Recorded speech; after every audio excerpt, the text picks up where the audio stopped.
I happened to be sitting with my boyfriend who worked in the NFL, and I thought about football widows all over the country, and I thought about how relationships needed to score a touchdown to make it to the Super Bowl of love, and bingo, there came the title, Winning Points with the Woman in Your Life, one touchdown at a time. I was the average occasional watcher and definitely watched the Super Bowl. You have great Super Bowl party and lots of fun.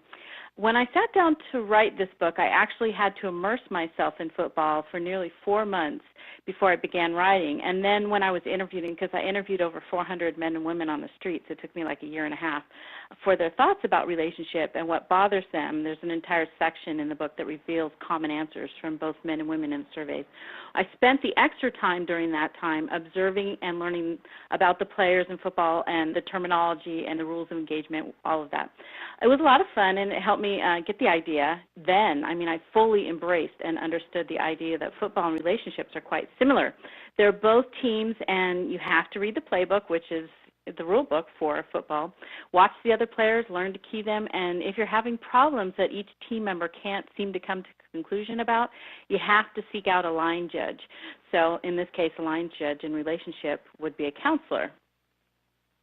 I believe that our most difficult challenge is our communication barriers, which then can lead to intimacy issues on a different level. We speak different languages, literally. We speak the same words, but there's different word histories. There's a different feeling or meaning attached to those word histories.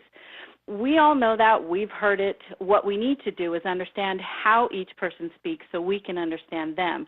Just as a football player enters a new team with a basic language coding, the player will have to learn the different ways that his current team communicates.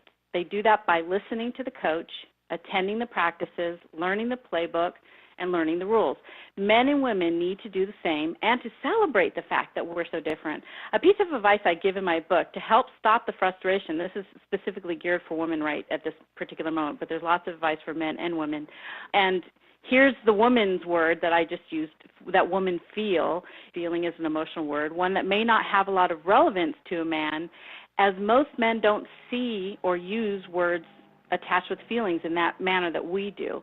So if a woman wants to find out how her partner's day went, and this is a typical scenario that I often hear, he comes home and I ask him, how his day was, and I get, okay, fine, good, and I really want an in-depth answer. I want him to, answer me as if one of my girlfriends, well, first of all, he's not a girlfriend, he's a boyfriend, or a husband or a mate, so he's not going to answer the same way. But the second thing is he does not think from the right side of the brain, which handles our emotion. He thinks, generally speaking, most men think from the left side of the brain. Doesn't mean we both don't use the same parts of our brains, we just use them in different manners and different ways, and so it doesn't mean that one's more intelligent than the other, it's just the different ways that we do it.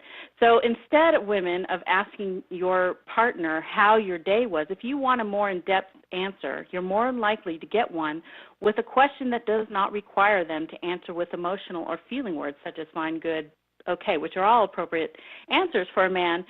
What you need to do, if you want an in-depth answer, is ask him what happened in your day.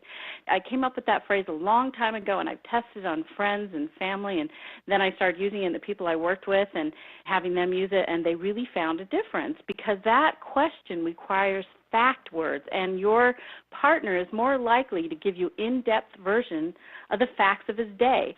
Men get frustrated with women, and women get frustrated in reverse with men because men seem to be more frugal with their words, and that's because we speak a different amount during the day.